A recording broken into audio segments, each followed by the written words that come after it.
നമ്മൾക്ക് നമ്മുടെ ടൈമിൽ നമുക്ക് ഏത് ടൈമാണോ കംഫർട്ടബിൾ അവിടെ ഇരുന്ന് പഠിച്ചുകൊണ്ട് നമുക്ക് പുതിയ പുതിയ കാര്യങ്ങൾ ലേൺ ചെയ്ത് പുതിയ പുതിയ ഇൻഡസ്ട്രിയിലോട്ട് നമുക്ക് കാല് വെക്കാൻ പറ്റും. ഒരു ഇൻകം സോഴ്സിൽ മാത്രം ഡിപ്പെൻഡ് ചെയ്തുകൊണ്ടിരുന്നു കഴിഞ്ഞാൽ അത് പോകുമ്പോൾ നമുക്ക് ഒന്നും ചെയ്യാൻ പറ്റാത്തൊരവസ്ഥ വരും. പക്ഷേ നമ്മൾ മൾട്ടിപ്പിൾ പല രീതിയിലുള്ള ഇൻകം സോഴ്സസ് നമുക്ക് ജനറേറ്റ് ചെയ്യാൻ പറ്റുവാണെങ്കിൽ ഇന്ന് നമുക്ക് ഈസിയാണ് അങ്ങനെ ഒരു കാര്യം ചെയ്തെടുക്കാൻ വേണ്ടി.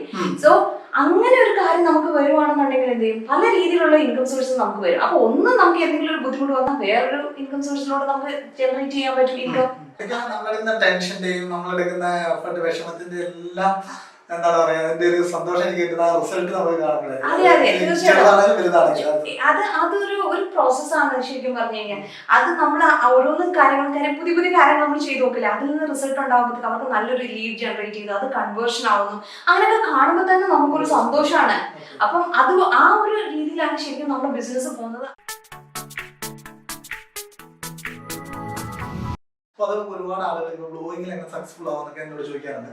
പക്ഷെ ഞാനിപ്പം എന്റെ പ്രേക്ഷകരോട് പറയുന്നത്, ഇപ്പൊ ബ്ലോഗിങ് അല്ല ഇനിയൊരു ഫ്യൂച്ചർ. ഇനിയൊരു ഫ്യൂച്ചർ എന്ന് പറഞ്ഞാൽ കോച്ചിങ് എന്ന് പറഞ്ഞാൽ വലിയൊരു ഇൻഡസ്ട്രി എമർജ് ചെയ്ത് വരുന്നുണ്ട്. അപ്പൊ അതാണ് ഇനി ഫ്യൂച്ചർ. അപ്പൊ നിങ്ങള് കോച്ചിങ്ങിനെ കുറിച്ച് പറയുകയാണെങ്കിൽ നിങ്ങൾക്ക് ഫേസ്ബുക്കിൽ ഒരുപാട് ആൾക്കാർ, ഇൻസ്റ്റാഗ്രാമിൽ ഒരുപാട് ആൾക്കാർ, 90 രൂപയുടെ ക്ലാസ്, 100 രൂപയുടെ ക്ലാസ്, അങ്ങനെ കുറേ ഒരുപാട്. അപ്പൊ അതിൽ വളരെ എക്സ്പെർട്ട് ആയിട്ടുള്ള ഒരാളെയാണ് നിങ്ങൾക്ക് നിക്കി സ്ക്രീനിൽ പരിചയപ്പെടുന്നത്. കാരണം ഇനി ബ്ലോഗിങ് അല്ല ഫ്യൂച്ചർ, ഇനി ഇതേക്കുള്ള കോച്ചിങ് ഇൻഡസ്ട്രിയാണ് ഫ്യൂച്ചർ. അപ്പൊ അതിനെക്കുറിച്ച് എന്താണ് ജോയിഷിന് നമ്മുടെ പ്രേക്ഷകരോട് പറയാനുള്ളത്? ശരിക്കും പറഞ്ഞു കഴിഞ്ഞാൽ ഇന്ന് ആർക്കും എന്തെങ്കിലും ഒരു സ്കിൽ ഉണ്ടെങ്കിൽ ആ സ്കില്ലിനെ മറ്റുള്ളവർക്ക് പഠിപ്പിച്ചു കൊടുക്കാൻ സാധിക്കും എന്നുള്ളത് ഏറ്റവും വലിയൊരു കാര്യമാണ്. കാര്യം പണ്ടെന്ന് പറയുന്നത് ഒരു ആർട്ടിസ്റ്റിന് ചിലപ്പം അവരുടെ കാര്യങ്ങൾ സെല്ല് ചെയ്യാൻ ബുദ്ധിമുട്ടുണ്ടായിരുന്നു. പക്ഷെ ഇനിയെന്ന് വെച്ച് കഴിഞ്ഞാൽ ഒരു ക്രിയേറ്റീവ് ആയിട്ടുള്ള ആൾക്കാരായിക്കോട്ടെ, ഏത് ആൾക്കാർക്കും അവർ ആ ഒരു ഏരിയയിൽ എക്സ്പേർട്ട് ആണെന്നുണ്ടെങ്കിൽ നമുക്ക് ഒരുപാട് വാല്യൂ പ്രൊവൈഡ് ചെയ്യാൻ പറ്റും, ഒരുപാട് ലൈഫ് ചേഞ്ച് ചെയ്യാൻ പറ്റും. അവർ ഇതുപോലെ പഠിക്കണമെന്ന് ആഗ്രഹിക്കുന്ന ആൾക്കാരുണ്ട്. അപ്പം നമുക്ക് എന്ത് ചെയ്യാൻ പറ്റും, ആ കൊടുക്കാൻ പറ്റുന്ന വാല്യൂ ഏതൊക്കെ രീതിയിൽ മറ്റുള്ളവർക്ക് മനസ്സിലാവുന്ന രീതിയിൽ കൊടുക്കാൻ പറ്റും, ആ ഒരു ചാൻസ് ഇപ്പോൾ കൂടിക്കൊണ്ടിരിക്കുകയാണ്. അതുമാത്രമല്ല, പഠിക്കണമെന്ന് ആഗ്രഹിക്കുന്ന, ഒരു സെൽഫ് ലേണിംഗ് ചെയ്യണമെന്ന് ആഗ്രഹിക്കുന്ന ഒരുപാട് ആൾക്കാർ ഇന്നുണ്ട്. അപ്പോൾ ഈ ഒരു രീതിയിൽ നമുക്ക് കോഴ്സസ് ആൾക്കാർ പ്രൊവൈഡ് ചെയ്യുമ്പോൾ അത് പഠിക്കാനും അതുപോലെ ആ കാര്യങ്ങൾ കൂടുതൽ കൂടുതൽ മനസ്സിലാക്കിയിട്ട് അവരുടെ ടൈമിനനുസരിച്ച്, അതാണ് ഏറ്റവും ഇമ്പോർട്ടൻറ്റ്. കാരണം ഇപ്പം ലേണിംഗ് എന്ന് പറയുന്നത് നേരത്തെ പോലെ ഒരു സ്കൂൾ സിസ്റ്റം ഒക്കെ ഇപ്പോൾ മാറിക്കൊണ്ടിരിക്കുകയാണ്. ആ ഒരു 9 to 5 പോയി പഠിക്കുക അല്ലെങ്കിൽ അങ്ങനെയുള്ള കാര്യങ്ങളല്ല. നമ്മൾക്ക് നമ്മുടെ ടൈമിൽ നമുക്ക് ഏത് ടൈമാണോ കംഫർട്ടബിൾ അവിടെ ഇരുന്ന് പഠിച്ചുകൊണ്ട് നമുക്ക് പുതിയ പുതിയ കാര്യങ്ങൾ ലേൺ ചെയ്ത് പുതിയ പുതിയ ഇൻഡസ്ട്രിയിലോട്ട് നമുക്ക് കാല് വെക്കാൻ പറ്റും. അതുപോലെ തന്നെ നിങ്ങളൊരു എക്സ്പേർട്ട് ആണെന്നുണ്ടെങ്കിൽ, എക്സ്പേർട്ട് എന്ന് വെച്ച് കഴിഞ്ഞാൽ എന്താണ് അതുകൂടെ ഞാൻ അതിനകത്ത് പ്രത്യേകിച്ച് പറയണം. ഒരു വ്യക്തിക്ക് നമ്മൾ പറഞ്ഞു കൊടുക്കുന്ന വ്യക്തിയേക്കാൾ കൂടുതൽ ഒരു അറിവ് നമുക്കുണ്ടെങ്കിൽ, അല്ലെങ്കിൽ അയാൾക്ക് അടുത്തൊരു സ്റ്റെപ്പിംഗ് സ്റ്റോൺ വെക്കാൻ നമുക്ക് അറിവുണ്ടെന്നുണ്ടെങ്കിൽ അയാൾ ഒരു എക്സ്പേർട്ട് ആണ്, ആ ഒരു ഏരിയയിൽ എക്സ്പേർട്ട് ആണ്. അല്ലാതെ നമുക്ക് എല്ലാം തികഞ്ഞിട്ട് അല്ലെങ്കിൽ ഒരു പെർഫെക്റ്റ് ആവണം ശരിക്കും പറഞ്ഞാൽ ഇല്ല. ജോയിഷ്, അപ്പൊ ഞങ്ങളെ നിക്കി സ്ക്രീനിന്റെ ഒരു പ്രവർത്തനം ഞങ്ങൾ കൂടുതലായിട്ടുള്ള പൊതുപ്രവർത്തനങ്ങളിലൊക്കെയാണ് കൂടുതലായിട്ട് കോൺസെൻട്രേറ്റ് ചെയ്തത്. അപ്പോൾ പലപ്പോഴും നമ്മൾ ഒരുപാട് ആളുകളായിട്ട് മീറ്റ് ചെയ്യുന്ന സമയത്ത് ആളുകൾക്ക് പണം ഉണ്ടാക്കണമെന്ന് അമിതമായ ആഗ്രഹമുള്ള ഒരുപാട് ആളുകളുണ്ട്. പക്ഷേ ഈ പണം ഉണ്ടാക്കുക എന്ന് പറയുന്നത് തന്നെ ഒരു തെറ്റായിട്ടുള്ള ഒരു കോൺസെപ്റ്റാണ് വിചാരിക്കുന്ന ആളുകളുണ്ട്. അപ്പൊ അതിനെക്കുറിച്ച്, ആ കോൺസെപ്റ്റിനെ കുറിച്ച് എന്താണ് പറയാനുള്ളത്? ശരിക്കും പറഞ്ഞു കഴിഞ്ഞാൽ അത് നമ്മുടെ ഇതിന്റെ ഒരു ബാക്ക്ഗ്രൗണ്ട് എന്ന് പറയുന്നത് നമ്മുടെ കുട്ടിക്കാലം തൊട്ട് നമ്മളെ പഠിപ്പിച്ചിരിക്കുന്നത് മണി ഏൺ ചെയ്യുന്നത് തെറ്റാണ് എന്നൊക്കെയാണ് നമ്മളെ പഠിപ്പിച്ചു വെച്ചിരിക്കുന്ന ഒരു കാര്യം. അപ്പൊ ഈ ശരിക്കും ഇതൊരു ചിന്തിക്കേണ്ട ഒരു ആസ്പെക്ട് ആണ്. നമ്മൾ ശരിക്കും പറഞ്ഞു കഴിഞ്ഞാൽ ഒരു ജോലിയൊക്കെ കിട്ടിക്കഴിഞ്ഞ് കഴിഞ്ഞാൽ ശരിക്കും എന്തിനു വേണ്ടിയാണ് നമ്മൾ വർക്ക് ചെയ്യുന്നത്? നമുക്ക് ഏൺ ചെയ്യാൻ വേണ്ടി, നമുക്ക് ഇൻകം വേണം. അപ്പം അത് എന്തിന് യൂസ് ചെയ്യുന്നു എന്നുള്ളതാണ്. ഒരു മണി ഒരാൾക്ക് കിട്ടിക്കഴിഞ്ഞ് കഴിഞ്ഞാൽ ചില ആളുകൾ അത് തെറ്റായ കാര്യങ്ങൾക്ക് വേണ്ടി യൂസ് ചെയ്യും, ചില ആൾക്കാർ അത് നല്ല കാര്യങ്ങൾക്ക് വേണ്ടി യൂസ് ചെയ്യും, അല്ലേ? അപ്പൊ ഏതിനു വേണ്ടി നമ്മൾ യൂസ് ചെയ്യുന്നു, ആ ഒരു മണി എന്ന് പറയുന്നത് തന്നെ ശരിക്കും പറഞ്ഞ ഒരു എനർജിയാണ്, ഒരു ഊർജ്ജമാണ്. അതിനെ എങ്ങനെ യൂസ് ചെയ്യുന്നു, അതിനെ നല്ല രീതിയിൽ ഉപയോഗിക്കാം, തെറ്റായ രീതിയിൽ ഉപയോഗിക്കാം. അപ്പം അത് ആരുടെ കയ്യിൽ കിട്ടുന്നു എന്നതിനെ ഡിപ്പെൻഡ് ചെയ്തിരിക്കും. മനസ്സിലാവുന്നുണ്ടോ? അപ്പൊ ആ രീതിയിൽ നമുക്ക് ഏൺ ചെയ്യണം. അതുപോലെ തന്നെ അതിനൊരു പർപ്പസ് ഉണ്ട്, ഒരു വാല്യൂ ഉണ്ട്. നമുക്ക് എന്താണ് കൊടുക്കാം, ഈ ഒരു മണി കൊണ്ട് നമുക്ക് എന്തൊക്കെ കാര്യങ്ങളാണ് ചെയ്യാൻ പറ്റുന്നത്? ചിലപ്പോൾ എനിക്ക് ഒരുപാട് ആളുകളെ ഹെൽപ്പ് ചെയ്യാൻ പറ്റില്ല. നമുക്കൊരു ഇൻകം ഉണ്ടെങ്കിൽ അല്ലെങ്കിൽ ഒരു മണി ഉണ്ടെങ്കിൽ മാത്രമേ നമുക്ക് ഒരുപാട് ആൾക്കാരെ നമുക്ക് ഹെൽപ്പ് ചെയ്യാൻ പറ്റുള്ളൂ. അതുപോലെ തന്നെ പല പല കാര്യങ്ങൾ നമുക്ക് ചെയ്യാൻ പറ്റും. ഇപ്പൊ നമുക്കൊരു എക്യുപ്മെന്റ് വാങ്ങണം എന്നുണ്ടെങ്കിൽ തന്നെ നമുക്ക് മണി ഉണ്ടെങ്കിലല്ലേ നമുക്ക് സാധ്യതയുള്ളൂ. അപ്പൊ വേണ്ടാന്നുള്ളത് വിൽക്കുമ്പോൾ എന്താ പ്രോബ്ലം എന്ന് വെച്ച് കഴിഞ്ഞാൽ നമുക്ക് നമ്മളിലേക്ക് വരാനുള്ള ചാൻസസ് നമ്മൾ കുറയാണ്. കാര്യം ഞാൻ പിന്നെ കോളേജ് ഇപ്പോൾ ജോലിയൊക്കെ ശ്രമിക്കുന്ന സമയത്തൊക്കെ ഞാൻ ആലോചിച്ചു, ഓക്കെ നമുക്ക് ആവശ്യമുള്ളതൊക്കെ ഏൺ ചെയ്താൽ പോരെ, അങ്ങനെയൊക്കെ പോരെ, ഇതിൽ തന്നെ നിന്നത്. അപ്പം നമ്മുടെ ലൈഫിൽ അട്രാക്ട് ചെയ്യുന്ന കാര്യങ്ങളും അങ്ങനെ തന്നെയായിരിക്കും. അതെന്തായിട്ടാണ് നമ്മുടെ മൈൻഡിലുള്ള ഒരു ലിമിറ്റേഷനാണ്. ആ ലിമിറ്റേഷൻസ് നമ്മൾ മാറ്റി വയ്ക്കുമ്പോൾ മാത്രമേ നമുക്ക് മണി അട്രാക്ട് ചെയ്യാൻ പറ്റത്തുള്ളൂ. ജോഷ് ഞാൻ സംരംഭരെയൊക്കെ കാണുമ്പോൾ ഞാൻ ചോദിക്കാൻ ആഗ്രഹിക്കുന്ന ഒരു ആഗ്രഹമാണ്. അപ്പൊ നമുക്ക് വെൽത്തി ആണെങ്കിൽ ഒരുപാട് പേര് എന്നോട് ചോദിച്ചിട്ടുള്ള ഒരു ചോദ്യമാണ്, നമ്മൾ സമ്പന്നരാണെങ്കിൽ ഇപ്പൊ നമുക്കൊരു ഇൻകം വരുന്നു, ആ ഇൻകത്തിനകത്ത് നിന്ന് സേവ് ചെയ്താണോ പണക്കാരനാവേണ്ടത്, അതോ വരുമാനം കൂട്ടിയാണോ നമ്മൾ പണക്കാരനാവേണ്ടത്? എന്താണ് അതിനെക്കുറിച്ച് പ്രേക്ഷകരോട് പറയാനുള്ളത്? ഒരു സംരംഭക എന്ന എന്താണ് പറയാനുള്ളത്? ശരിക്കും പറഞ്ഞു കഴിഞ്ഞാൽ നമുക്ക് നമ്മുടെ മണി എന്ന് പറയുന്നത്, ഒരു സംരംഭകർ എന്ന് പറയുന്നത് മണി വീണ്ടും റീഇൻവെസ്റ്റ് ചെയ്ത് മണീനെ വർക്ക് ചെയ്യിപ്പിച്ചിട്ടാണ് ശരിക്കും പറഞ്ഞു കഴിഞ്ഞാൽ റിയലായിട്ട് വെൽത്ത് ഉണ്ടാക്കുന്ന ആൾക്കാർ ഉണ്ടാക്കുന്നതെന്ന് പറയുന്നത്. പിന്നെ വേറൊരു കാര്യമുണ്ട്, അതുപോലെ മൾട്ടിപ്പിൾ സോഴ്സ് ഓഫ് ഇൻകം എന്ന് പറയുന്ന ഒരു കോൺസെപ്റ്റ് ഉണ്ട്. എന്ന് വെച്ച് കഴിഞ്ഞാൽ ഒരു വലിയ വെൽത്തി ആയിട്ടുള്ള ആൾക്കാർക്ക് എന്ന് പറയുന്നത് ഒരു ഇൻകം സോഴ്സ് അല്ല, അവർക്ക് മൾട്ടിപ്പിൾ ആയിട്ടുള്ള കാര്യത്തിൽ നിന്ന് അവർക്ക് ഇൻകം വന്നുകൊണ്ടേയിരിക്കും. അപ്പം അത് ശരിക്കും പറഞ്ഞു കഴിഞ്ഞാൽ ഈ ഒരു അറിവ് എല്ലാവർക്കും ഉണ്ടെന്നുണ്ടെങ്കിൽ എല്ലാവരുടെയും ജീവിതത്തിൽ ഇത് കൊണ്ടുവരാന്നുള്ളതാണ്. ഒരു കാര്യത്തെ മാത്രം നമ്മൾ സ്റ്റിക്ക് ഓൺ ചെയ്യേണ്ട കാര്യം. നമുക്കിപ്പോൾ മനസ്സിലായല്ലോ, കോവിഡൊക്കെ വന്നപ്പോൾ മനസ്സിലായി, നമുക്ക് ഒരു ഇൻകം സോഴ്സിൽ മാത്രം ഡിപ്പെൻഡ് ചെയ്തുകൊണ്ടിരുന്നു കഴിഞ്ഞാൽ അത് പോകുമ്പോൾ നമുക്ക് ഒന്നും ചെയ്യാൻ പറ്റാത്തൊരവസ്ഥ വരും. പക്ഷേ നമ്മൾ മൾട്ടിപ്പിൾ പല രീതിയിലുള്ള ഇൻകം സോഴ്സസ് നമുക്ക് ജനറേറ്റ് ചെയ്യാൻ പറ്റുവാണെങ്കിൽ ഇന്ന് നമുക്ക് ഈസിയാണ് അങ്ങനെ ഒരു കാര്യം ചെയ്തെടുക്കാൻ വേണ്ടി. സോ അങ്ങനെ ഒരു കാര്യം നമുക്ക് വരുവാണെന്നുണ്ടെങ്കിൽ എന്ത് ചെയ്യും, പല രീതിയിലുള്ള ഇൻകം സോഴ്സസ് നമുക്ക് വരും. അപ്പൊ നമുക്ക് എന്തെങ്കിലും ഒരു ബുദ്ധിമുട്ട് വന്നാൽ വേറൊരു ഇൻകം സോഴ്സിലൂടെ നമുക്ക് ജനറേറ്റ് ചെയ്യാൻ പറ്റും ഇൻകം. എന്തൊക്കെയാണ് ഇപ്പോഴത്തെ ഒരു സാധ്യത? ജോയിഷ് ഒരു ഡിജിറ്റൽ മാർക്കറ്റിംഗ് മേഖലയിലല്ല, ട്രെയിനിങ് മേഖലയിലൊക്കെ നിൽക്കുന്നത്. അപ്പൊ ഇതിനെ കണക്ട് ചെയ്തിട്ട് ഒരു ക്ലിയർ ആയിട്ടുള്ള ഐഡിയ കൊടുക്കാം. തീർച്ചയായിട്ടും.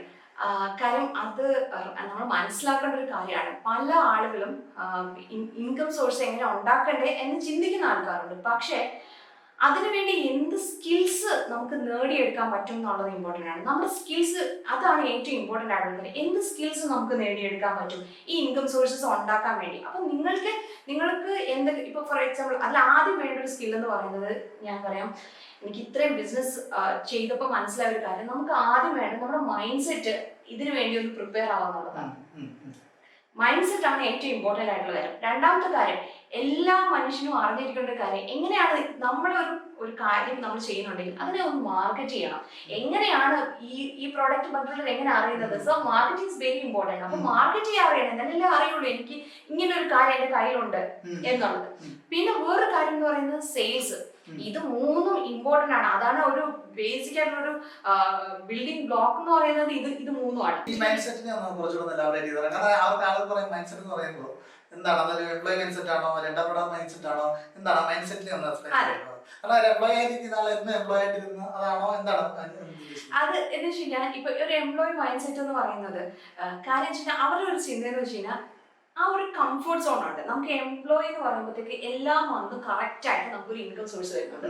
ഓക്കെ, അപ്പൊ കൃത്യമായിട്ട് ആ പൈസ വരുന്നുണ്ട്. നമുക്കറിയാം ഞാൻ ഈ വർക്ക് ചെയ്ത് കഴിഞ്ഞാൽ എനിക്ക് ഈ ഒരു എമൗണ്ട് എനിക്ക് കൃത്യമായിട്ട് എന്റെ അക്കൗണ്ടിൽ വരും. പക്ഷെ ഒരു ബിസിനസ്സുകാരനെ സംബന്ധിച്ച് അങ്ങനെയല്ല. ഒരു ഓൺട്രപ്രണർ എന്ന് പറഞ്ഞു കഴിഞ്ഞാൽ നമുക്ക് ഒരിക്കലും ഇന്ന എമൗണ്ട് ആണ് നമുക്ക് വരുന്നത്, അങ്ങനെ നമുക്ക് ഒരിക്കലും പറയാൻ പറ്റില്ല. അപ്പൊ അവിടെ ഒരു റിസ്ക് ഉണ്ട്. പക്ഷെ നിങ്ങൾ മനസ്സിലാക്കേണ്ട ഒരു കാര്യം, ഓൺട്രപ്രണർഷിപ്പിലാണെങ്കിലും റിസ്ക് ടേക്കിംഗ് എന്ന് പറയുന്നത് കാൽക്കുലേറ്റഡ് റിസ്ക് എടുക്കുക എന്നുള്ളതാണ്. അല്ലാതെ നമ്മൾ എന്തെങ്കിലും ചെയ്യുക എന്നുള്ളതല്ല. കാൽക്കുലേറ്റഡ് റിസ്ക് എന്ന് പറയുന്നത് ഇമ്പോർട്ടന്റ് ആണ്. എന്ത് ചെയ്തു കഴിഞ്ഞാൽ എന്ത് റിസൾട്ട് നമുക്ക് വരും, ആവശ്യം ഉണ്ടായിരിക്കണം. അതല്ലാതെ ഓൺട്രപ്രണർഷിപ്പിലോട്ട് ഇറങ്ങുക എന്നുള്ളതല്ല, എന്തെങ്കിലും ചെയ്തിട്ട് അങ്ങനെയല്ല. അപ്പൊ നമുക്ക് ആ ഒരു കാൽക്കുലേറ്റഡ് റിസ്ക് എടുക്കാനുള്ള ഒരു കേപ്പബിലിറ്റി നമുക്കുണ്ട്. ആ ഒരു അത് മാത്രമല്ല, ഈ നമ്മുടെ ഒരു ബിസിനസ് ചെയ്യാന്ന് പറയുന്നത് ഒരു ജോലിക്ക് കയറുന്ന പോലെയല്ല. നമുക്ക് ഒരു റോളർ കോസ്റ്റർ ആണ്. നമുക്ക് അപ്പ് ആൻഡ് ഡൗൺസ് ഇങ്ങനെ വന്നുകൊണ്ടേയിരിക്കും. അതിനെ ഫേസ് ചെയ്യാൻ ഒരു ഓൺട്രപ്രണർ കഴിയണം. കാരണം ആ ഒരു മൈൻഡ് സെറ്റ് ആ ഒരു കപ്പാസിറ്റി ഉണ്ടെങ്കിൽ സാധ്യമാകത്തുള്ളൂ. അപ്പൊ ഇതെല്ലാം ഇതിന്റെ ഒരു ഭാഗമാണെന്ന് മനസ്സിലാക്കിയിട്ട് നമുക്ക് എങ്ങനെ ആക്ട് ചെയ്യാൻ പറ്റും. കാണണം. കാര്യം അങ്ങനെ വന്നു കഴിഞ്ഞാൽ ഞാൻ എന്തെടുക്കും? റൈറ്റ്. അപ്പൊ എന്താണ് നമുക്ക് വേണ്ടത്, എങ്ങനെ ആയിരിക്കണം അങ്ങനെ ഒരു കാര്യം നമ്മുടെ ലൈഫിൽ വന്നു കഴിഞ്ഞാൽ നമുക്ക് എടുക്കണം. അപ്പൊ അതിന് എന്തെങ്കിലും ഒരു പ്ലാൻ ബി ഉണ്ടോ? അങ്ങനെ പോകുമ്പോഴത്തേക്ക് നമുക്ക് കുഴപ്പമില്ലാതെ കാര്യങ്ങൾ മുന്നോട്ട് കൊണ്ടുപോകാൻ പറ്റും. അതുപോലെ തന്നെ നമുക്ക് പിന്നെ ഈ ഒരു ബിസിനസ് ചെയ്യുമ്പോൾ തന്നെ പല രീതിയിൽ ബിസിനസ് ഉണ്ട്, അതും മനസ്സിലാക്കണം. ചില ആൾക്കാർ ചോദിക്കാറുണ്ട് എൻ്റെ അടുത്ത്, പിന്നെ എൻ്റെ ബിസിനസ് സ്റ്റാർട്ടപ്പ് ആണെന്ന് പറയും. എന്താണ് സ്റ്റാർട്ടപ്പ് എന്നും എന്താണ് ബിസിനസ് എന്നുള്ളത് മനസ്സിലാക്കണം. ഈ സ്റ്റാർട്ടപ്പ് ബിസിനസ്സും ഇതും തമ്മിൽ നമുക്ക് ഡിഫറൻസ് ഉണ്ട്. സ്റ്റാർട്ടപ്പ് ബിസിനസ് എന്ന് പറയുമ്പോഴത്തേക്ക് ഇതുവരെ ആരും ചെയ്യാത്തൊരു കാര്യത്തിലാണ് നിങ്ങൾ ഇറങ്ങിത്തിരിക്കുന്നത്. അപ്പൊ ആരും പ്രൂവ് ചെയ്തിട്ടില്ല, റൈറ്റ്. അപ്പൊ എല്ലാവരും പറയും എന്റെ ബിസിനസ് സ്റ്റാർട്ടപ്പ് ബിസിനസ് ആണ്. എങ്ങനെയാണ് സ്റ്റാർട്ടപ്പ് എന്ന് മനസ്സിലാക്കുന്നത്? ഞാൻ ഇതുവരെ ആരും പ്രൂവൺ ചെയ്യാത്ത ഒരു കാര്യമാണ് നിങ്ങൾ ചെയ്യുന്നതെങ്കിൽ അതിന്റെ റിസ്ക് നല്ല രീതിയിൽ കൂടുതലായിരിക്കും. പക്ഷെ അതോ ഇത് സക്സസ്ഫുൾ ആയിട്ട് കൊണ്ടുപോകാൻ കഴിയുമെങ്കിൽ അതിന്റെ പ്രോഫിറ്റും അതുപോലെ ആയിരിക്കും. മനസ്സിലായോ? അതുപോലെ ആൾക്കാർ ഇൻവെസ്റ്റ് ചെയ്യും, ഇതിനകത്ത് ഇൻവെസ്റ്റേഴ്സ് കൂടും. പക്ഷെ നമ്മളൊരു ബിസിനസ് ചെയ്യുന്ന സമയത്താണെന്നുണ്ടെങ്കിൽ നമ്മൾ ഓൾറെഡി പ്രൂവൺ ആയിട്ടുള്ള കാര്യമാണെങ്കിൽ നമുക്ക് കൂടുതൽ സക്സസ്ഫുൾ ആകാനുള്ള ചാൻസ് ഉണ്ട്. നമുക്ക് കാര്യം നേരത്തെ ഒരാൾ ചെയ്ത് അത് സക്സസ്ഫുൾ ആക്കിയിട്ടുണ്ട്. അത് എന്റെ രീതിയിൽ എങ്ങനെ അഡാപ്റ്റ് ചെയ്ത് എങ്ങനെ നല്ല രീതിയിൽ ഒരു കാര്യമാക്കി മാറ്റാൻ പറ്റുമെന്ന് മനസ്സിലാക്കി കഴിഞ്ഞാൽ നമുക്ക് ആ ബിസിനസ് നല്ല രീതിയിൽ കൊണ്ടുപോകാൻ പറ്റും. ടെക്നിക്കാണ്. അപ്പൊ അത് നമുക്ക് ഏത് രീതിയിൽ നമ്മളുടെ സ്കിൽസും എല്ലാം ഇൻകോർപ്പറേറ്റ് ചെയ്ത് ചെയ്യുവാണെങ്കിൽ അത് നല്ല രീതിയിൽ നമുക്ക് കൊണ്ടുപോകാൻ പറ്റും. അതിന് മാർക്കറ്റിംഗ് ആൻഡ് സെയിൽസ് എന്ന് പറയുന്നത് ഇമ്പോർട്ടന്റ് ആണ്. പിന്നെ അതിന്റെ കൂടെ തന്നെ നമുക്ക് ഒരു ബിസിനസ് നമ്മൾ ചെയ്തു തുടങ്ങി കഴിഞ്ഞാൽ അതിന്റെ കൂടെ ടീം ബിൽഡിംഗ് എന്ന് പറയുന്ന ഒരു കാര്യമുണ്ട്. അപ്പൊ ഇതിനൊക്കെ ശരിക്കും പറഞ്ഞാൽ നമ്മൾ ആ ഒരു സ്കില്ല് ഡെവലപ്പ് ചെയ്തെടുത്താലേ പറ്റത്തുള്ളൂ. അതുപോലെ തന്നെ നമുക്ക് കമ്മ്യൂണിക്കേഷൻ ഇമ്പോർട്ടന്റ് ആണ്. നമ്മൾ എന്ത് കമ്മ്യൂണിക്കേറ്റ് ചെയ്യുന്നു, സോ അത് ആ ഒരു രീതിയിൽ നമുക്ക് ഇമ്പ്രൂവ്മെന്റ് വരുത്തേണ്ടതായിട്ടുണ്ട്. അങ്ങനെ ഒരുപാട് കാര്യങ്ങളുണ്ട്, റൈറ്റ്. അപ്പൊ നമുക്ക് ആ ഒരു രീതിയിൽ നമുക്ക് പോയാൽ മാത്രമേ എന്താ പറയുക ബിസിനസ് നമുക്ക് സക്സസ്ഫുൾ ആയിട്ട് നമുക്ക് കൊണ്ടുപോകാൻ പറ്റുള്ളൂ. ഓക്കെ. അപ്പോൾ നമ്മുടെ ചില ആളുകളുടെ വിചാരം, അപ്പൊ നമ്മൾ ബിസിനസ് തുടങ്ങി നമ്മുടെ പ്രോഡക്റ്റ് നല്ല സൂപ്പർ പ്രോഡക്റ്റ് ആണ്, അപ്പൊ നമ്മൾ ഇവിടെ തന്നെ ഇരുന്നാൽ മതി, എന്റെ പ്രോഡക്റ്റ് തേടി ആളുകൾ വരും എന്നുള്ള ഒരു ധാരണ ഉണ്ടോ? അതിനെ കുറിച്ച് എന്താണ് ഒരു സംരംഭം എന്ന നിലയിൽ പറയാനുള്ളത്? ശരിക്കും പറഞ്ഞാൽ നമ്മൾ ഒരു പ്രോഡക്റ്റ് ഉണ്ടാക്കി കഴിഞ്ഞാൽ അത് മാർക്കറ്റിലോട്ട് എത്തിയാൽ മാത്രമാണല്ലോ നമുക്ക് മറ്റുള്ളവർക്ക് മനസ്സിലാവുള്ളൂ ഇങ്ങനെ ഒരു പ്രോഡക്റ്റ് ഉണ്ട്. അതാണല്ലോ, അത് മനസ്സിലാക്കിയാൽ മാത്രമേ നമുക്ക് എന്ത് ചെയ്യാൻ പറ്റുള്ളൂ, കൂടുതൽ പേരിലോട്ട് എത്താൻ പറ്റുള്ളൂ. പിന്നെ അതോടൊപ്പം തന്നെ ഇപ്പം പേഴ്സണൽ ബ്രാൻഡിംഗ് എന്ന് പറയുന്നത് ഏറ്റവും ഇമ്പോർട്ടൻ്റ് ആണ്. കാര്യം ആളുകൾ ഒരു പ്രോഡക്റ്റ് മേടിക്കുന്നതിന് മുന്നേ അതാരാണോ ഉണ്ടാക്കിയ അദ്ദേഹത്തെ ട്രസ്റ്റ് ചെയ്തിട്ടായിരിക്കും നമ്മൾ ആ ഒരു പ്രോഡക്റ്റ് വാങ്ങുന്നത്. ഇപ്പൊ ഫോർ എക്സാമ്പിൾ പറഞ്ഞത് ഇപ്പൊ നമ്മൾ കാണുന്ന പല ഇപ്പൊ ഗാരി വി പോലുള്ള ആൾക്കാര് ഇങ്ങനെ ഒരുപാട് പേരുണ്ട്. ഇപ്പൊ ടോണി റോബിൻസ് ആണെങ്കിൽ അപ്പൊ ഇവരുടെ എല്ലാ സർവീസിന് മുന്നേ ആരാണോ ആ ഒരു കാര്യം കൊടുക്കുന്നത് ആ ട്രസ്റ്റിനെ ബിൽഡ് ചെയ്തിട്ടായിരിക്കും നമുക്ക് കാര്യങ്ങൾ ചെയ്യാൻ പറ്റുന്നത്. ഇപ്പൊ യൂസഫലി സാറിനെ ആണെങ്കിൽ അദ്ദേഹം ഒരു പേഴ്സണൽ ബ്രാൻഡും ആണ്. അതേപോലെ ഈ ഒരു യൂസഫലി സാർ അദ്ദേഹം ഒരു പേഴ്സണൽ ബ്രാൻഡാണ്. അദ്ദേഹം വന്ന് നിൽക്കുമ്പോൾ തന്നെ അറിയാം അദ്ദേഹം ആരാണെന്നുള്ളത്. അപ്പൊ ഇന്നത്തെ കാലത്ത് ഒരു കമ്പനി മാത്രമല്ല പേഴ്സണൽ ബ്രാൻഡ് എന്ന് പറയുന്നതും ഏറ്റവും ഇമ്പോർട്ടന്റ് ആണ്. കാര്യം അവരെ നമ്മൾ എന്ത് ചെയ്യുന്നുണ്ട്, ട്രസ്റ്റ് ചെയ്യുന്നുണ്ട്. അപ്പൊ ഇദ്ദേഹത്തിന്റെ പ്രോഡക്റ്റ് എന്ന് പറയുന്നത് നല്ലതായിരിക്കും എന്നുള്ള ഒരു തിങ്കിങ് നമുക്ക് അതെ അങ്ങനെ ഒരുപാട് പേരുണ്ട്. അതുപോലെ തന്നെ വേറൊരു കാര്യം എന്ന് വെച്ച് കഴിഞ്ഞാൽ നമുക്കൊരു പേഴ്സണൽ ബ്രാൻഡ് ബിൽഡ് ചെയ്യുന്നതിനകത്തും ഏറ്റവും ഇമ്പോർട്ടൻറ്റ് ഇപ്പോഴത്തെ കാലത്ത് വളരെയധികം ഇമ്പോർട്ടൻസ് ഉണ്ട്. ഇപ്പം സപ്പോസ് ഇപ്പം നമുക്കറിയാം ടിക്ടോക്ക് ഒക്കെ ബാൻ ചെയ്തു നമ്മുടെ ഇന്ത്യയിൽ. അപ്പം അടുത്ത ഒരു കാര്യം അപ്പോഴത്തേക്ക് എല്ലാവരും എന്ത് ചെയ്തു, ഷിഫ്റ്റ് ചെയ്ത് ഇൻസ്റ്റാഗ്രാമിലോട്ട് വന്നു അല്ലെങ്കിൽ യൂട്യൂബിലോട്ട് വന്നു. പക്ഷെ ഒരു പേഴ്സണൽ ബ്രാൻഡ് ബിൽഡ് ചെയ്ത ആൾക്കാരെ ഏതൊരു സോഷ്യൽ മീഡിയ പ്ലാറ്റ്ഫോം യൂസ് ചെയ്താലും അവർക്കത് നല്ല രീതിയിൽ ആൾക്കാരെ ഇൻഫ്ലുവൻസ് ചെയ്യാൻ പറ്റും. കറക്റ്റ് അല്ലേ? അപ്പൊ അതെന്ന് പറഞ്ഞാൽ എന്തുകൊണ്ടാണ് നേരത്തെ ഒരു കാര്യം നമ്മൾ ചെയ്തു വെച്ചേക്കുന്നതിന്റെ കണ്ടിന്യൂഷൻ ആണ് ഈ സംഭവിക്കുന്നതെല്ലാം. അപ്പൊ നമുക്ക് എവിടെയെങ്കിലും ഒരു സോഷ്യൽ മീഡിയ പ്ലാറ്റ്ഫോമിൽ നമുക്ക് നമ്മളുടെ ഒരു ബ്രാൻഡ് നമുക്ക് ബിൽഡ് ചെയ്യാൻ പറ്റി കഴിഞ്ഞ് കഴിഞ്ഞാൽ സ്വാഭാവികമായിട്ടും ആ ഒരു ഇൻഫ്ലുവൻസേഴ്സ് ഫാൻസ് നമ്മുടെ ഇതിനകത്തോട്ട് വരാനുള്ള ചാൻസസ് നമുക്ക് കൂടും. ഓക്കെ. ഈ പേഴ്സണൽ ബ്രാൻഡിങ് ആർക്കൊക്കെ യൂസ് ചെയ്യാം അതാണ് എന്റെ അത്. സാധാരണ ഞാനൊരു പ്രൊഫഷണലാണ്, അപ്പൊ ഞാൻ എന്തിനാണ് പേഴ്സണൽ ബ്രാൻഡിങ് യൂസ് ചെയ്യുന്നത്, എന്താണ് അതിനെ കുറിച്ചൊരു മിസ്കൺസെപ്ഷൻ ആണോ? പേഴ്സണൽ ബ്രാൻഡിങ് വരുമ്പോഴത്തേക്ക് ഞാൻ പറഞ്ഞ ഇപ്പൊ ആളുകൾ ഹ്യൂമൻ കണക്ഷൻ ഒരുപാട് ഇഷ്ടപ്പെടുന്നുണ്ട്. ഇപ്പൊ ഹ്യൂമൻ കണക്ഷൻ ഒരുപാട് കുറവാണ്. അപ്പൊ ഇപ്പൊ ഒരാളെ ട്രസ്റ്റ് ചെയ്ത് അദ്ദേഹത്തെ വിശ്വസിക്കാൻ പാടില്ല. അല്ലെങ്കിൽ എന്റെ വൈബുമായി നമ്മൾ പറയത്തില്ലേ, നമ്മുടെ വൈബാണ് നമ്മുടെ ട്രൈബിനെ അട്രാക്ട് ചെയ്യുന്നത്. അപ്പൊ നമ്മുടെ വൈബ് അവർക്ക് ഫീൽ ചെയ്യുന്നു. ഓക്കെ, ഇദ്ദേഹത്തെ പറ്റി അവർ അത്രയും പേഴ്സണലൈസ്ഡ് ആയിട്ടാണ് അവർ കാണുന്നത്. ഇപ്പൊ സപ്പോസ് ഞാൻ ഇപ്പൊ റീസെന്റ് ആയിട്ട് ഞാൻ വായിച്ചൊരു ഇതിനകത്ത് ഞാൻ കണ്ടൊരു കാര്യം എന്ന് വെച്ചിട്ടുണ്ടെങ്കിൽ ഇപ്പൊ പേളി മാണി അവരുടെ വീഡിയോസിൽ ഇപ്പൊ നിളയനെ കൊണ്ടുവരുന്നു. അപ്പൊ നിളയനെ കാണുമ്പോ അത് അവരുടെ സ്വന്തം കുട്ടിയെ പോലെയാണ് അവർക്ക് ഫീൽ ചെയ്യുന്നത്. മനസ്സിലായോ? അപ്പൊ പേർളി മണി എന്ന് പറയുന്നത് നമ്മുടെ അടുത്തൊരാളാണ്. അപ്പൊ യൂട്യൂബിലൊക്കെ വരുമ്പോഴത്തേക്ക് ആൾക്കാർ വിചാരിക്കുന്നത് നമ്മുടെ അടുത്ത ആരോ ആണ്, ക്രിയേറ്റ് ചെയ്യാണ്. അപ്പൊ ശരിക്കും പറഞ്ഞാൽ മാർക്കറ്റിംഗ് അത് ഇമ്പോർട്ടന്റ് ആണ്. കാര്യം UGC കോണ്ടന്റ് എന്ന് പറയുന്നത് വളരെയധികം ഇമ്പോർട്ടന്റ് ആണ്. കാര്യം വെച്ചാൽ ഒരു യൂസർ യൂസർ ജനറേറ്റഡ് കോണ്ടന്റ് എന്ന് വെച്ച് കഴിഞ്ഞാൽ ഇപ്പൊ സെലിബ്രിറ്റീസ് മാത്രമല്ല, പണ്ടത്തെ കാലത്ത് സെലിബ്രിറ്റീസ് മാത്രമാണ് ഇൻഫ്ലുവൻസേഴ്സ് എന്ന് പറയുന്നത്. അതെ, ഇൻഫ്ലുവൻസേഴ്സ് എന്ന് പറയുന്നത്. പക്ഷെ ഇന്ന് അങ്ങനല്ല, ഓരോ വീട്ടിലും ഓരോ ഇൻഫ്ലുവൻസർ ഉണ്ടാകുന്ന ഒരു അവസ്ഥയാണ് അല്ലേ? അപ്പൊ അവരെന്ത് ചെയ്യുന്നതെന്ന് വെച്ച് കഴിഞ്ഞാൽ അവർ പറയുന്ന ഒരു പ്രോഡക്റ്റ് ആൾക്കാർ ഇന്ന് യൂസ് ചെയ്യാൻ തയ്യാറാണ്. എന്റെ മുടി വളർന്നത് ഇതുകൊണ്ടാണെന്ന് അവർ പറയുമ്പോൾ അവർ ട്രസ്റ്റ് ചെയ്യാണ്. കാര്യം അവരത് കറക്റ്റ് ആയിട്ടേ പറയുള്ളൂ. മനസ്സിലായി? അപ്പൊ സെലിബ്രിറ്റീസ് പറയുന്നതിനൊക്കെ അവർക്ക് കുറച്ചും കൂടെ ചിലപ്പം കണക്റ്റഡ് ആവുന്നത് പേഴ്സണൽ ബ്രാൻഡ് ഇങ്ങനത്തെ നമ്മളുടെ എന്ന് വെച്ചാൽ നമ്മൾ കാണുന്ന സെലിബ്രിറ്റീസ് അല്ലാത്ത ഇൻഫ്ലുവൻസേഴ്സ് പോലും ഇന്ന് ഒരുപാട് പേരെ ലൈഫിൽ ചേഞ്ച് ഉണ്ടാക്കുന്നുണ്ടെന്നുള്ളതാണ്. അപ്പൊ അത് കൊടുക്കുന്ന കോണ്ടന്റ് എങ്ങനെയാണെന്നുള്ളത് നമ്മൾ ഡിസൈഡ് ചെയ്യണം. കാര്യം നമ്മൾ വലിയൊരു പ്ലാറ്റ്ഫോമിലോട്ടാണ് പോകുന്നത്. അപ്പം ആ കൊടുക്കുന്ന കോണ്ടന്റ് എത്രത്തോളം വാല്യുബിൾ ആണ്, എന്തായിരിക്കണം നമ്മൾ പറയേണ്ടത്, ഇതൊരു പ്രോസസ് നമ്മൾ നടത്തണം. ഈ സെയിൽസ് എന്ന് പറയുന്നത് ഭയങ്കര ആളുകൾ എനിക്ക് തോന്നുന്നു കുറച്ചുകൂടെ അത്ര പോസിറ്റീവായിട്ടല്ല സെയിൽസ് എന്ന് പറഞ്ഞ ജോലിയെ കാണുന്നത്. അതെന്താണ് സെയിൽസ് ഭയങ്കര ഇമ്പോർട്ടൻ്റ് ആയിട്ടുള്ള ഫാക്ടർ? കാരണം നമുക്കൊരു റവന്യൂ കിട്ടുന്നത് സെയിൽസ് ആണ്. ഞാൻ എപ്പോഴും വിചാരിക്കും നമ്മൾ മാർക്കറ്റ് ചെയ്താലും ബിസിനസ് ചെയ്താലും അത് നല്ലൊരു ക്വസ്റ്റ്യൻ ആണ് കേട്ടോ. കാരണം എന്ന് വെച്ചാൽ സെയിൽസ് നടന്നില്ലെങ്കിൽ നമുക്ക് ബിസിനസ് ഇല്ല. അത് ഞാൻ എന്റെ ടീമിനോട് പറഞ്ഞു, നമുക്ക് സെയിൽസ് ഇല്ലെങ്കിൽ നമുക്ക് ബിസിനസ് ഇല്ല. കാര്യം നമുക്ക് റവന്യൂ വരണം. പക്ഷെ ഒരു മനുഷ്യനും ഇഷ്ടപ്പെടുന്നില്ല സെല്ല് ചെയ്യപ്പെടുന്നത്. ആർക്കും ഇഷ്ടമില്ല. ഞാൻ സെല്ല് ചെയ്യപ്പെടുന്നു എന്നുള്ളത് ആരും ഇഷ്ടപ്പെടുന്ന ഒരു കാര്യമല്ല. പക്ഷെ അതിന് നമ്മൾ കാണേണ്ട ഒരു കാര്യം, അത് ആദ്യം വേണ്ടത് ആ സെയിൽസ് ചെയ്യുന്ന വ്യക്തിക്കും ആ ഒരു വ്യത്യാസം ഉണ്ടാകും. അത് എന്താണ് നമ്മൾ പറയുന്നത് എന്ന് വെച്ച് കഴിഞ്ഞാൽ നമ്മൾ അദ്ദേഹത്തിന് ഹെൽപ്പ് ചെയ്യാണ്. നമ്മളൊരു സർവീസ് കൊടുക്കുമ്പോ അല്ലെങ്കിൽ ഒരു പ്രോഡക്റ്റ് കൊടുക്കുമ്പോ അവരുടെ ലൈഫിലല്ലേ അത് ചേഞ്ച് ആവുന്നത്. അതിന് നമ്മളൊരു കാരണമായിട്ട് മാറി എന്നുള്ളൊരു തിങ്കിങ്ങിലാണ് നമ്മളത് ചെയ്യുന്നതെങ്കിൽ ഉള്ളിൽ നിന്ന് വരണം. എന്നാലേ ആ സെയിൽസ് പേഴ്സണ് നല്ല രീതിയിൽ കാര്യങ്ങൾ ചെയ്യാൻ പറ്റുള്ളൂ.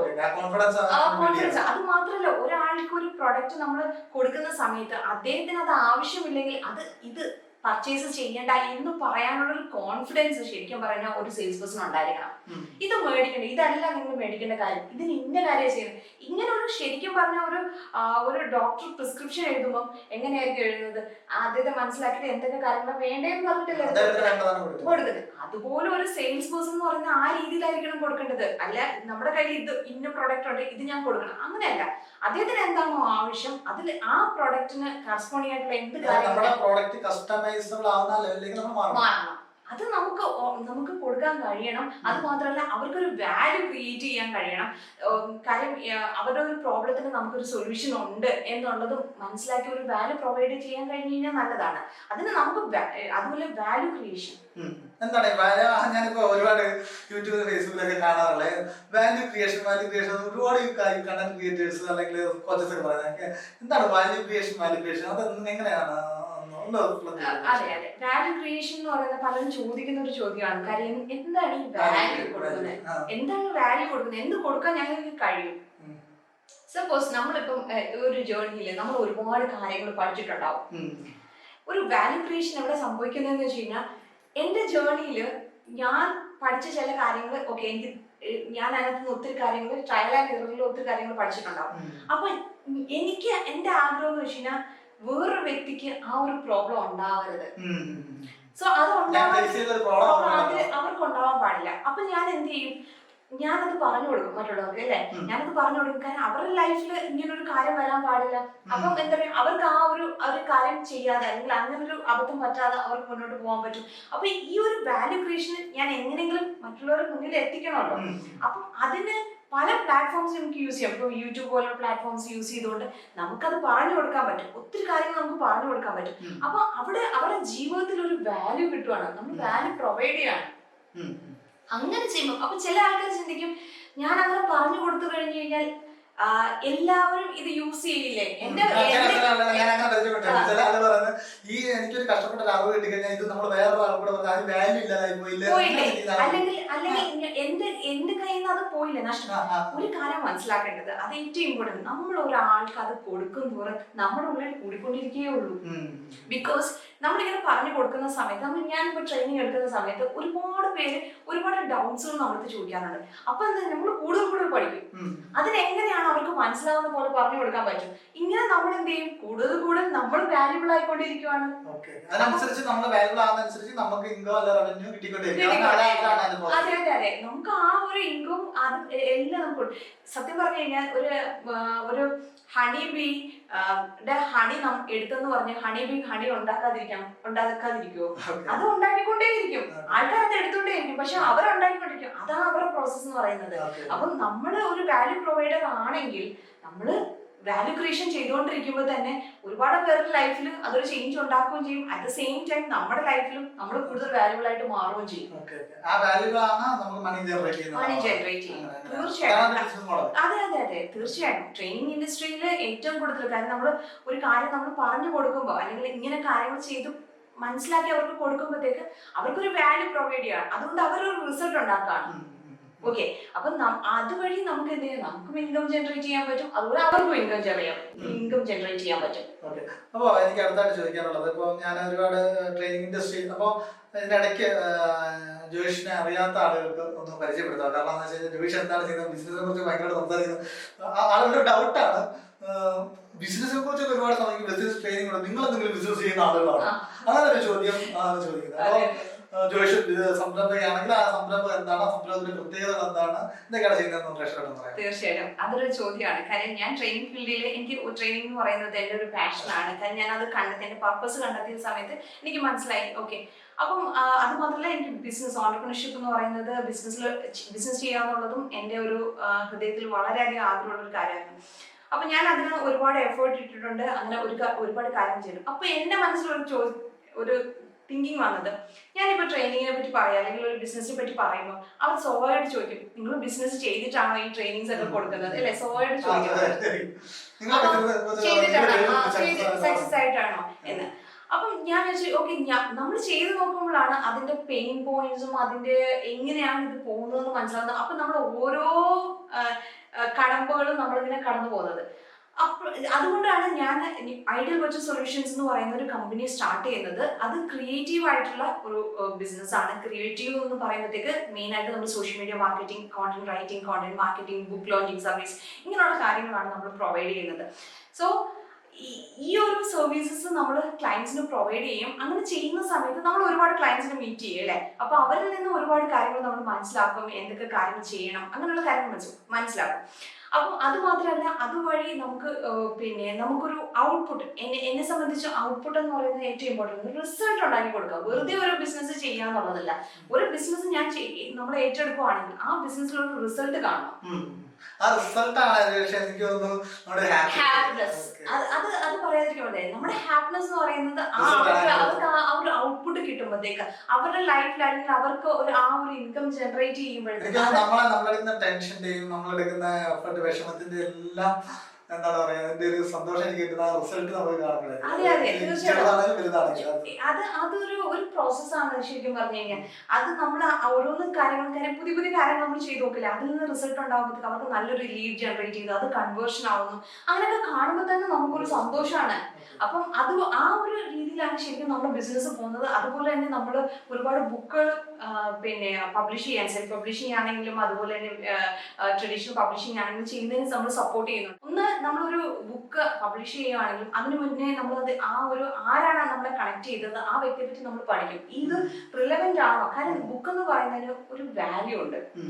എന്ന് വെച്ച് കഴിഞ്ഞാൽ നമ്മളിപ്പം ഒരു വ്യക്തി മരിച്ചു കഴിഞ്ഞാലും ശരി, ഒരു ബുക്ക് എന്ന് പറയുന്നത് നിലനിൽക്കും. ഇതിനല്ലേ ഇപ്പൊ നമ്മുടെ ഇന്റർനെറ്റിന്റെ ഇറയാണ്. അപ്പൊ എല്ലാം ഷിഫ്റ്റ് ചെയ്ത് കഴിഞ്ഞു, ഡിജിറ്റൽ മാർക്കറ്റിംഗിലേക്ക് എല്ലാം ഷിഫ്റ്റ് ചെയ്യുന്നു, ഓൺലൈനൊക്കെ.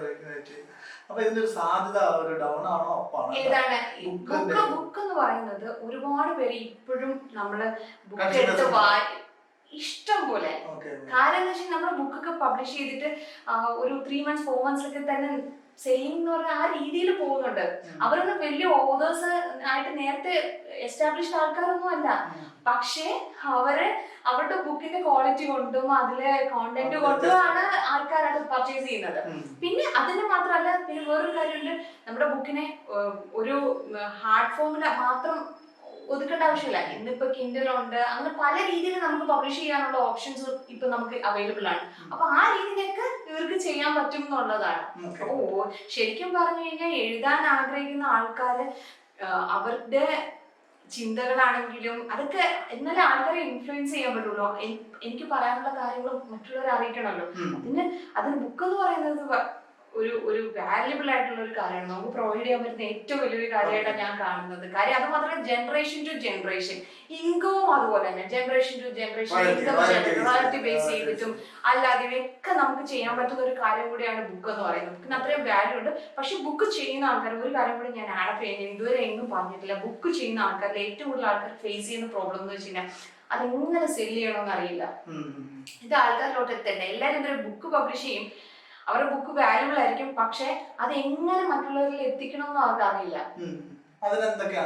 അതിന് ഒരുപാട് സാധ്യതകളുണ്ട്. ഒന്ന് ഞാൻ പറഞ്ഞ, ഈ ബുക്കിലുള്ള കോണ്ടന്റുകൾ മാർക്കറ്റിലോട്ട് എത്തിയാൽ മാത്രമേ അറിയത്തുള്ളൂ. എന്ന് വെച്ചാൽ എന്താണ് ഇതിനകത്ത് ഇങ്ങനെ ഒരു കാര്യമാണ് പറയുന്നത്, അത് അറിയണമേ, എന്നാലല്ലേ ആളുകൾ അത് പർച്ചേസ് ചെയ്യുള്ളൂ. അപ്പൊ കംപ്ലീറ്റ്ലി നമ്മളെ ഒരു പബ്ലിഷേഴ്സിനെ ട്രസ്റ്റ് ചെയ്തുകൊണ്ടിരിക്കാൻ പറ്റില്ല. കാര്യം ഓൾറെഡി നമ്മൾ പറഞ്ഞല്ലോ, എസ്റ്റാബ്ലിഷ്ഡ് ആയിട്ടുള്ള ഒരു വ്യക്തിയാണെങ്കിൽ, ഒരു ഓതർ ആണെങ്കിൽ ചിലപ്പോൾ അവരുടെ ബുക്കുകൾ തേടി വന്നിട്ട് വായിക്കാം. അല്ലെങ്കിൽ ഒരു പേഴ്സണൽ ബ്രാൻഡ് ഓൾറെഡി ബിൽഡ് ചെയ്ത ഒരാളാണെങ്കിൽ അത് വായിക്കാനുള്ള ചാൻസസ് കൂടും. അല്ലാന്നുണ്ടെങ്കിൽ അതിനെ മാർക്കറ്റ് ചെയ്യേണ്ട ആവശ്യമുണ്ട്. അപ്പം അങ്ങനെ മാർക്കറ്റ് ചെയ്താൽ മാത്രമേ ആൾക്കാർക്ക് എന്ത് ചെയ്യാൻ പറ്റുള്ളൂ, ആൾക്കാർ അറിയുള്ളൂ. ഹെൽപ്പ് ചെയ്യും തീർച്ചയായിട്ടും. അത് അവർക്ക് ആ ഒരു റിസൾട്ട് നമ്മൾ ഉണ്ടാക്കി കൊടുക്കും. നിങ്ങളുടെ ബുക്ക് നല്ലതാണെന്നുണ്ടെങ്കിൽ അത് ഞാൻ പറയില്ലേ, അത് ചൂസ് ചെയ്യുന്നതിന് ഞങ്ങള് കുറച്ച് ക്രൈറ്റീരിയസ് ഉണ്ട്. കാര്യം എല്ലാവരെയും നമ്മൾ ചെയ്യണം എന്നുള്ളതല്ല നമ്മുടെ കോൺസെപ്റ്റ്. നമ്മുടെ കോൺസെപ്റ്റ് അതെ തീർച്ചയായിട്ടും. അതെ അതെ.